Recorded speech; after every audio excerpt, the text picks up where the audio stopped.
முதல்ல நீட் தேர்வு என்பது 2012ஆம் ஆண்டு காங்கிரஸ் கட்சி ஆட்சியில் இருக்கும்போது அன்றைக்கு அந்த துறையினுடைய அமைச்சராக இருந்த மத்திய அமைச்சராக இருந்த குலாம் நபி ஆசாத் அன்றைக்கு தமிழகத்திலிருந்து கூட்டணி கட்சியாக இருந்த திமுகவை சேர்ந்த மதிப்புக்குரிய காந்தி செல்வன் அவர்கள் அமைச்சர். அப்பொழுது கொண்டு வரப்பட்டது நீட் தேர்வு. Medical council of India MCI உடைய அப்ரூவல் படி அது கொண்டு வந்தாங்க, நாம்ஸ் எல்லாம் போட்டாங்க. ஆனால் அதை எதிர்த்து பல மாநிலங்கள் சுப்ரீம் கோர்ட்டுக்கு போனாங்க. நீட் வேண்டாம்னு சுப்ரீம் கோர்ட்டு போனதை அன்றைக்கு காங்கிரஸ் கட்சியுடைய சார்பாக அரசாங்கத்துடைய சார்பாக வாதாடினது திருமதி நளினி சிதம்பரம் அவர்கள். முன்னாள் மத்திய அமைச்சர் திரு சிதம்பரம் அவர்களுடைய மனைவி திருமதி நளினி சிதம்பரம் வாதாடினார்கள். வாதாடி முடித்துவிட்டு தீர்ப்பு வரும்போது அவங்க சொன்ன வார்த்தை, இனிமேல் யாராலும் நீட் தேர்வை ரத்து செய்ய முடியாதுன்னு சொன்னது காங்கிரஸ் கட்சி. ஆக முழுக்க முழுக்க காங்கிரஸ் கட்சியினுடைய ஆட்சி காலத்தில் வந்தது தான் அந்த நீட் தேர்வு. 2012ஆம் ஆண்டிலிருந்து தொடர்ந்து தமிழகத்தில் 2016ஆம் ஆண்டிலிருந்து நீட் தேர்வு வந்து கொண்டே இருக்கிறது. இதில் பல ஏழை மாணவர்கள், எல்லா சமூகத்தைச் சேர்ந்த ஏழை மாணவர்களும் அதில் பயன்பெறுகிறாங்க. ஆனால் இதுக்கு நீட் தேர்வுக்கு வரதுக்கு முன்னாடி என்ன நடந்தது அப்படின்னா, டாக்டர்கள் அவங்க பிள்ளைகள் மட்டும் தான் டாக்டர் படிப்பாங்க. 2 கோடி 3 கோடி கொடுத்து எல்லா தனியார் மருத்துவர்களையும் சேர்ந்து நீட் தேர்வு வேண்டான்னு சொல்லி அதுல இருந்து அவங்க எல்லாம் படிச்சுட்டு ஏழையெல்லாம் படிச்சுட்டு இருந்தாங்க. ஆக அப்படி வந்ததுதான் நீட் தேர்வை தவிர ஏதோ நாங்களே கொண்டு வந்து எல்லாருக்கும் எதிராக பண்ணது போல ஒரு மாயை இன்னைக்கு உருவாகிட்டு இருக்கிறார். இது ஒரு ஃபர்ஸ்ட் பார்ட்.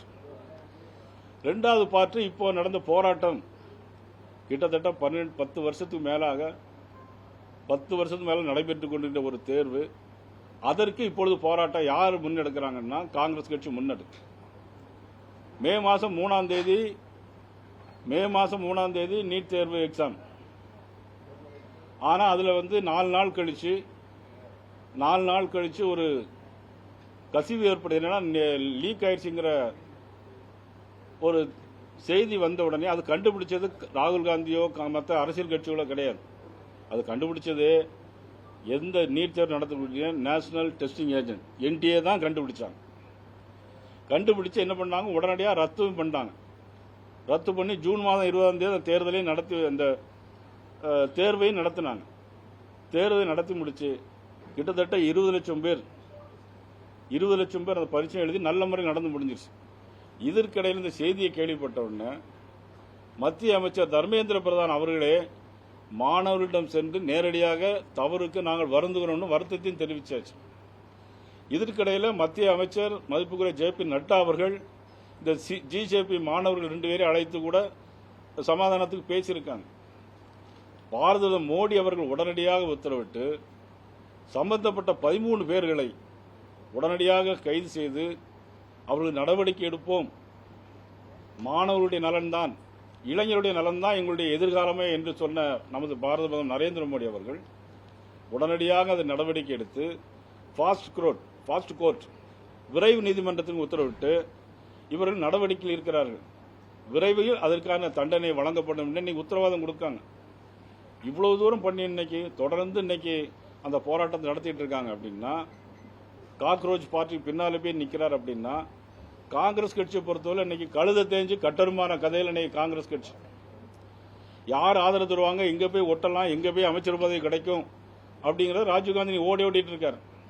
ஏதோ 18 நாள் வெளிநாட்டில் இருந்துட்டு இப்ப காக்ரோச் பின்னால நிக்கிறார். அந்த போராட்டத்தை நடத்தினது யாரு? மாணவர்களா? உண்மையான மாணவர்கள் இல்ல. அங்க பூராமே வடகிழக்கு மாகாணத்திலிருந்து ஒரு பெரிய ரவுடி வந்திருக்காரு. அந்த ரவுடி வந்ததுக்கு அப்புறம் தான் இவ்வளவு பெரிய சம்பவங்களே நடந்திருக்கு. போலீசார் தற்பாதுகாப்புக்காக சில நடவடிக்கைகள் எடுத்திருக்கிறார். பத்திரிகையாளர்களே தாக்கப்பட்டிருக்காங்க, நீங்க டிவியில பார்த்திருக்கலாம். பஸ்ஸை போட்டு எரிக்கிறாங்க, வண்டியை போட்டு எரிக்கிறாங்க, பாலஸ்தீன கொடியை காட்டுறாங்க. பாலஸ்தீன கொடியை காட்டக்கூடிய அளவுக்கு அங்க மாணவர்களுக்கு என்ன அவசரம் வந்திருக்கு? அப்ப உண்மையிலேயே அவர்கள் யார்? கலவரக்காரர்கள். இன்னைக்கு வாங்சுங் யாரு? காங்கிரஸ் கட்சியை சேர்ந்தவர். இன்னைக்கு ராகுல் காந்தி அவங்க பின்னால போய் நிக்கிறாங்க. தமிழ்நாட்டில் இன்னைக்கு அந்த கட்சி இன்னைக்கு 2 அமைச்சர்கள் வாங்கி இருக்கிறாங்க. அந்த அமைச்சர்களை பற்றி எல்லாம் உங்களுக்கு தெரியும். இவ்வளவு ஒரு மோசமான சூழ்நிலை தமிழ்நாட்டில் மட்டும் இல்லை, எல்லா இடத்திலும் நடைபெறுகிறது. ஆக பார்லிமெண்ட்ல எப்பெல்லாம் ஒரு முக்கியமான பில் கொண்டு வராங்களோ அப்பெல்லாம் இந்த காங்கிரஸ் கட்சி ஏதாவது ஒரு போராட்டம் முன்னெடுக்கணும். நான் சொல்வது, ஏன்னா இந்த டிவியில் மக்கள் எல்லாம் பார்த்துட்டு இருக்காங்க, நீட் தேர்வு வேணும் வேண்டாங்கிறத விவாதிக்கலாம். ஒரு பாராளுமன்றம் தொடங்குறதுக்கு முன்னால அனைத்து கட்சி கூட்டம் கூட்டுறாங்க. அனைத்து கட்சி கூட்டத்தில் ஏன் நீட் தேர்வை பற்றி நீங்க பேசவே இல்லை? அனைத்து கட்சி கூட்டத்தில் நீட் தேர்வை பற்றி பேசியிருக்கணுமா இல்லையா? அங்க பேச விட்டு போட்டு, பாராளுமன்றத்தில் பேச விட்டு போட்டு நீங்க போராட்ட காலத்தில் பேசுறீங்கன்னா அதுல ஏதோ உள்நோக்கம் இருக்குதானே அர்த்தம். போராட்ட காலத்தில் ஒரு LOP, leader of opposition party, மிகப்பெரிய நாடு, இந்திய நாட்டினுடைய எதிர்கட்சி தலைவர் ராகுல் காந்தி, பாராளுமன்றத்தில் மக்களுக்காக பேசுறதை விட்டுட்டு இன்னைக்கு போராட்டக்காரர் கலகக்காரரை தூண்டி விடுவது என்றால் இது தேச துரோக செயல் தானே. இதுதான் இன்னைக்கு எங்களுடைய விளக்கம். பிரைம் மினிஸ்டர் தெளிவாக சொல்லியிருக்கிறாங்க. எக்காரணத்துக்கு கொண்டும் இளைஞருடைய எதிர்காலம், மாணவர்களுடைய எதிர்காலம் தான் எங்களுடைய நலன். இதை தவிர்த்து எதுவாக அவர்களுக்கு எதிராக இருந்தாலும் கண்டிப்பாக நாங்கள் நடவடிக்கை எடுப்போம். அது ராகுல் காந்தியா இருந்தாலும் சரி, யாராக இருந்தாலும் சரி, நிச்சயமாக கலவரக்காரர்கள் மீது நடவடிக்கை எடுப்போம். அங்கு போராட்ட களத்தில் இருந்தவர்கள் யாரும் மாணவர்கள் கிடையாது. வேண்டுமென்றே திட்டமிட்டு ஒரு செயல்பாடு நடந்திருக்கிறது என்பதை தெரிவித்துக் கொள்கிறேன்.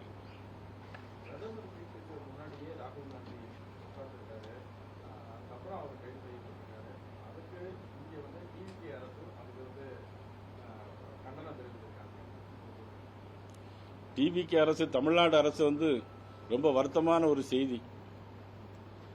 ஜனநாயகம் ஒரு படத்துக்கு ஜனநாயகமே இல்லாம எல்லா மந்திரி இன்னைக்கு தியேட்டர்ல போய் உட்கார்ந்துருக்காங்க.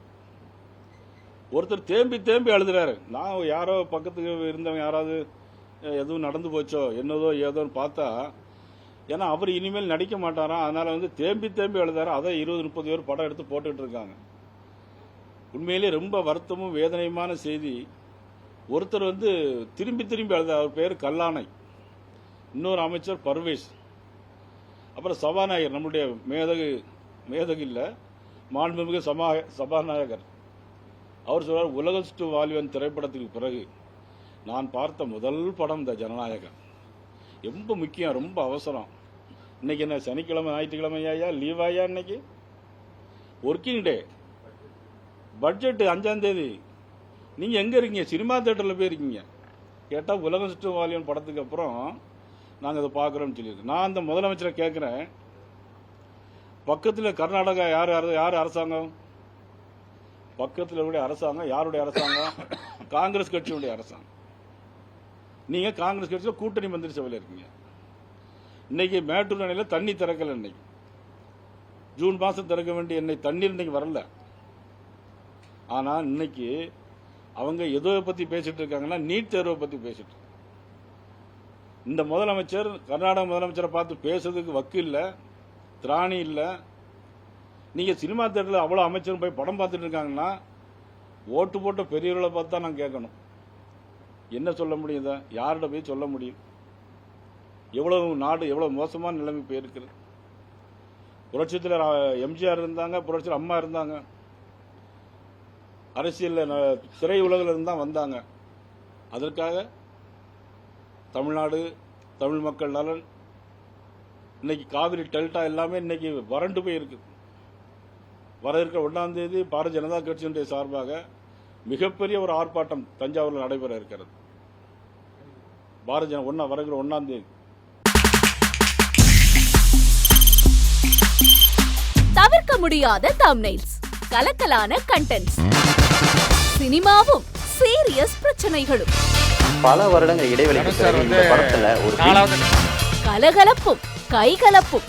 போயிட்டே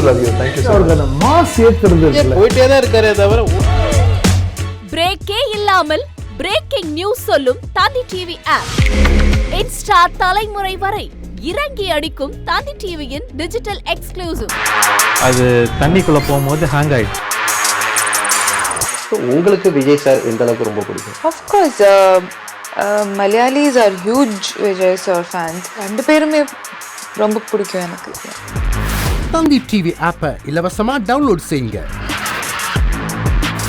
ஃபாலோ பண்ணுங்க, சப்ஸ்கிரைப் பண்ணுங்க, என்ஜாய் பண்ணுங்க.